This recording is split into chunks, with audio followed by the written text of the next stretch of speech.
So guys, welcome back again to my channel. So today's video natin, tayo ay mag-box. So ayan na guys yung aking napakalaking box. So kumuha ko guys sa LTC ng extra large na box. So ito yung mga ipapabox ko guys. Pakita ko sa inyo.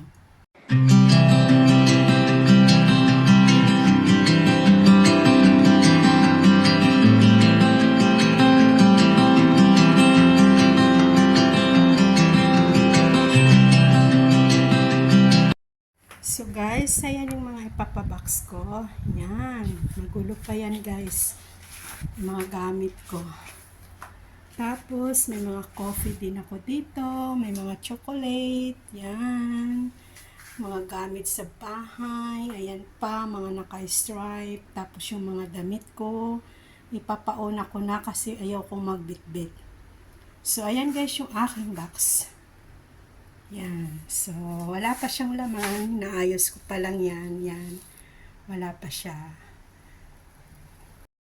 So, guys, unahin ko guys yung mga unan. Marami kasi akong unan guys tulad dito. So, ito yung ipailalim ko.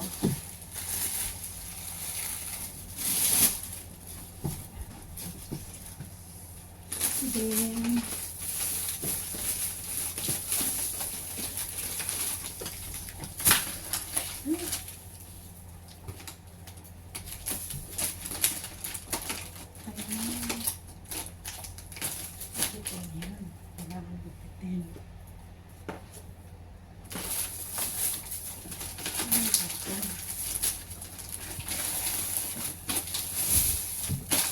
so, meron ako dito magic pen guys, yung mga ganito. Kasi mas mura dito kaya namili na ako. Ay, kailangan ko pala ng tungtungan. My God, ang hirap pala guys mag-box na mag-isa lang.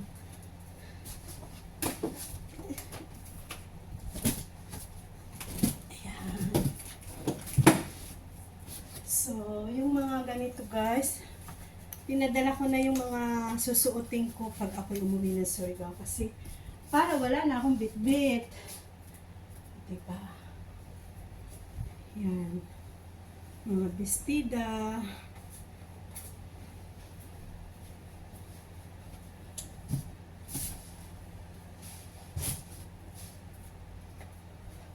So, ito guys, iuwi ko na rin to.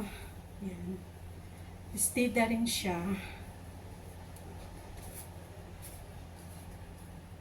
Yan.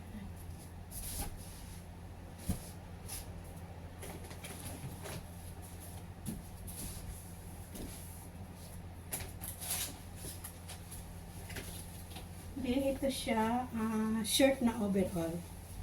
Yan. Uwi ko rin siya. Pag uuwi ko na yung mga yan. So, nilagyan ko muna siya. Yung unan guys, nandun na. Nilagyan ko lang siya ng damit. Kasi para ipagitna ko yung mga babasagin. So ito guys, meron akong short ng aking baby love ni Matmat. I hope kasya pa niya to. Ayan. So, lagay na natin.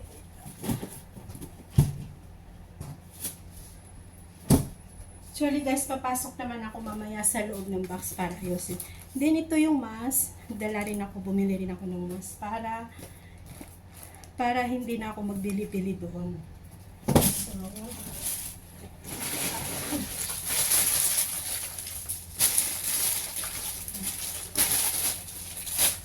then ito yung mga wallet na aking mga pasalubong. Pero hindi ko siya ibabox kasi sa Maynila lang po.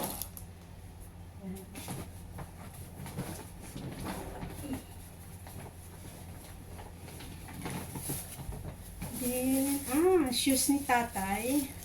Kasi nagpabili si tatay guys ng sapatos niya na yung pampunta sa bukid. So, binilhan ko siya.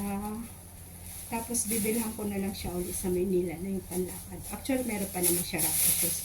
Gusto lang niya guys yung pampunta sa mga, sa bukid-bukid namin. Yung ganito lang siya. So, yan. Binilhan ko si tatay. Ang aking mahal na ama. Hindi ko pwedeng kalimutan. So, yan. And then this one is for my auntie. So sa Maynila lang din to. Sa Maynila lang yan. So, galing guys. So, may pasok sa loob ng box. Ay! Ano pumasok? Kasi kami dito guys. Diba? Kailangan ko papakan. Para may kanchis na. So, may kanchis na.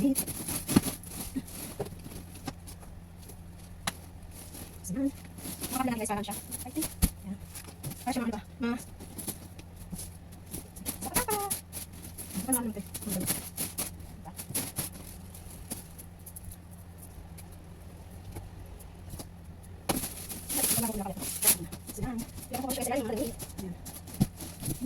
So, may lang sa mga towel, packaging towel. Ayun siya pa. Tapos mga t-shirt sa mga towel.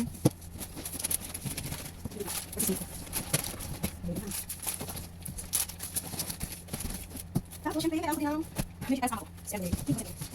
Hindi ako dito. May una na. Magamit. So, thank you guys. Then, hindi ako natin ako na. Tapos, ano yung mga dito sa aming kitchen. Maganda sa kitchen sa dito. So, lang, dito.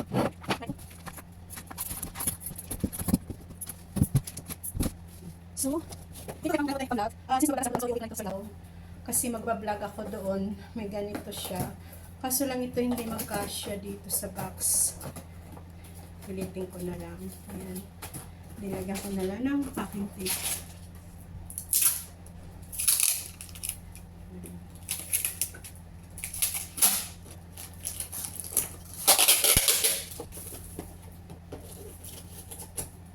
Okay.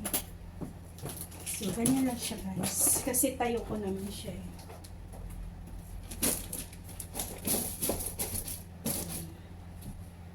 Tapos, ano pa ba? Relo ito guys. Mga relo. So, bumili ako kasi maganda tong relo na to. Ano siya, sa online ko bumili. Saan ba yun? Diba ang cute niya? Parang native siya, yan o. Native siya. So, yan. Kailangan ingatan. Ingat-ingat din. So, hindi ko siya tatanggalin sa box. Kasi ayaw ko pa masira. Mahilig kasi guys ako bumili ng mga gamit sa bahay. Supposed to be ito mga gamit ko sa bahay na binili ay dapat sa Batangas. Sa bahay namin ng aking asawang manlulok. So anyway. So since wala na kami, uwi ko ng Surigao. At saka sa Surigao guys, bukod sa family house namin, meron din akong pinagawang sariling bahay ko. I mean, studio type. O diba? Kahit ganito ako, nakapagpagawa pa rin ako ng sarili kong, grabe yung pawis ko, sarili kong studio type doon sa Surigao. Actually, ano lang siya, tawag to, extension lang ng main house namin.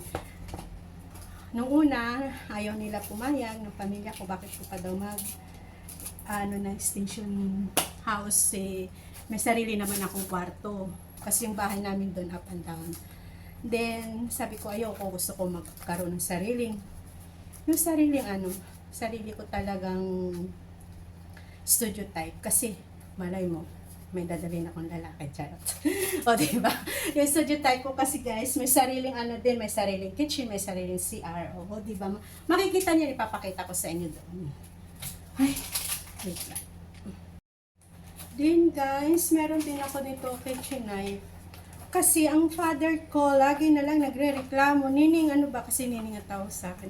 Nining, tong kutsilyo namin, hindi na ganito, ganun. So, natutoksik ako kay tatay. Actually, meron ako pinadala, isang set din na ganito. So, ang laman niya guys, may ganito siya, hindi ko na mabuksan. May ganito siya, 1, 2, 3, 4, 5, 6. Bali, 6 ang laman sa isang box. So, may sarili na rin siyang gunting. Yan, para sa pagkain. So, ayan. Meron na dun isa. Tapos, nagustuhan ni father ko. So, binilang ko ulit siya. Para hindi na siya magreklamo sa akin, di ba?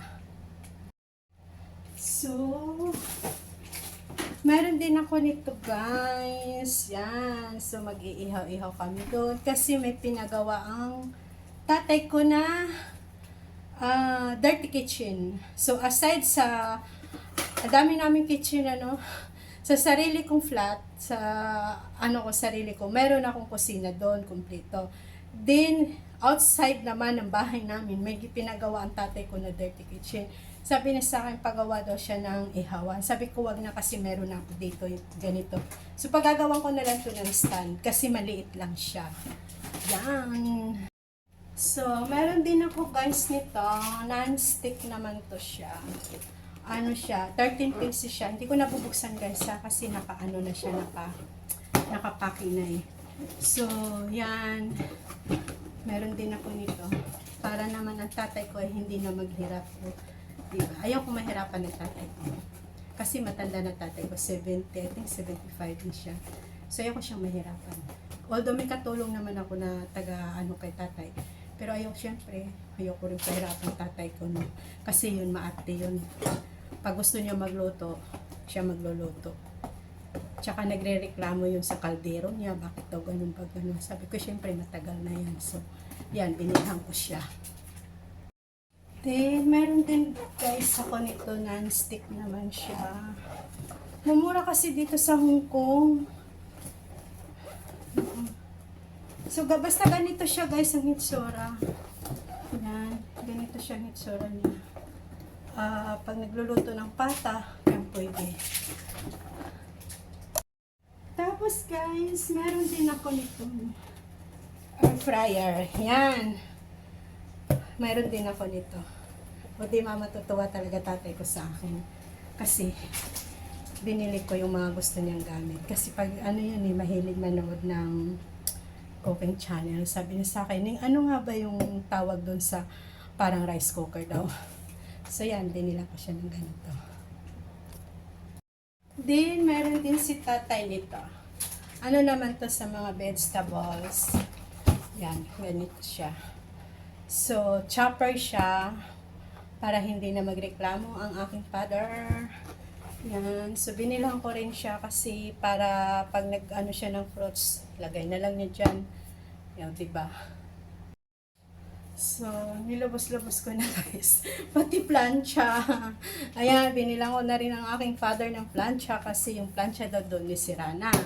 So, yan, binilang ko rin siya. Meron din ako guys ito, fruit, parang fruit stand or kahit anong candy na gano'n. Ito siya guys. Yan. Siya. So, para pag December, may ganito na si father. Kasi diba pag usually pag Chinese New Year, pag New Year, naglalagay tayo ng mga prutas sa gitna ng lamesa natin. So, nakikita ko kasi ang tatay ko na ang nilalagay lang niya yung parang plastic na parang tray, ganon. So, inilang ko siya nito guys, para naman maganda ang niya. Diba? So, binili ako. Binilang ko si father. So, kailangan ko ito balutin para hindi siya mabasa. So, balutin ko ito guys ng tuwalya. Actually, itong tuwalya ko na ito is, So, balutin ko siya para hindi siya mabasa. Tapos sa gitna ko siya ilagay, diba? Guys, meron pala ako binili, hindi ko na tumatandaan. May binili pala ako pang massage para kay Father Girl. Yan pang massage siya. So, binilang ko din siya. O, diba? Ang bait kong anak, charot. Anyway, nag-isa naman kasi nalang si tatay. So, hindi ko naman siya i-spoil. Gusto ko lang iparamdam sa tatay ko na yung bang halaga niya para sa akin. O, baka mag-iiyak pa ako dito. So, yan guys. Para sa tatay ko. Yan. Alam mo naman tayo. Basta magulang natin. Lahat ay gagawin natin para sila ay masaya. Diba? Kasi matanda na si tatay. Kung ano yung gusto niya, binibigay ko. Hindi naman maluho si tatay.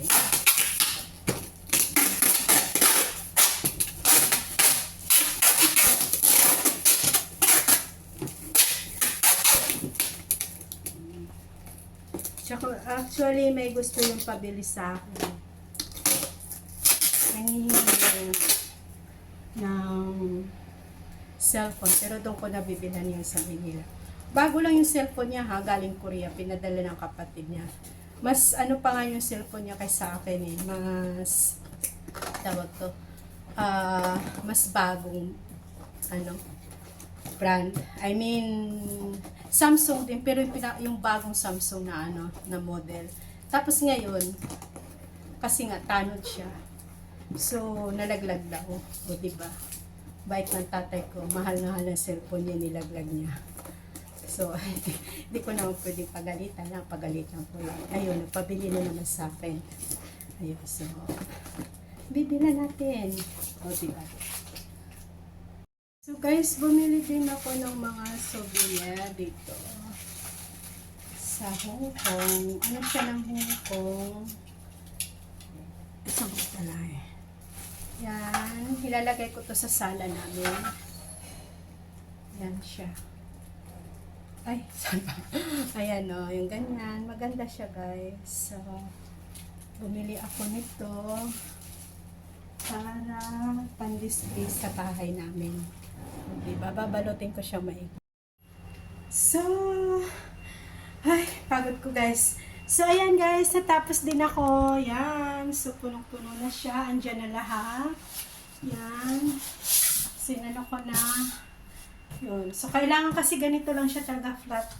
Kasi pag nag-olbo pa yan, magdadagdag na naman ako ng bayad. So, yung ganyan guys, kalaki na extra large is 980 Hong Kong dollar. So, yan. Malapit na tayo makauwi. So, thank you guys for watching my video. I hope you like it. So, tatay, wait ka lang dyan. Malapit na talaga. Malapit na. Mauna lang yung box ko kasi I think 1 month tatayan. So, see you tatay. Bye-bye. Thank you guys for watching always my vlog. Love you all and God bless.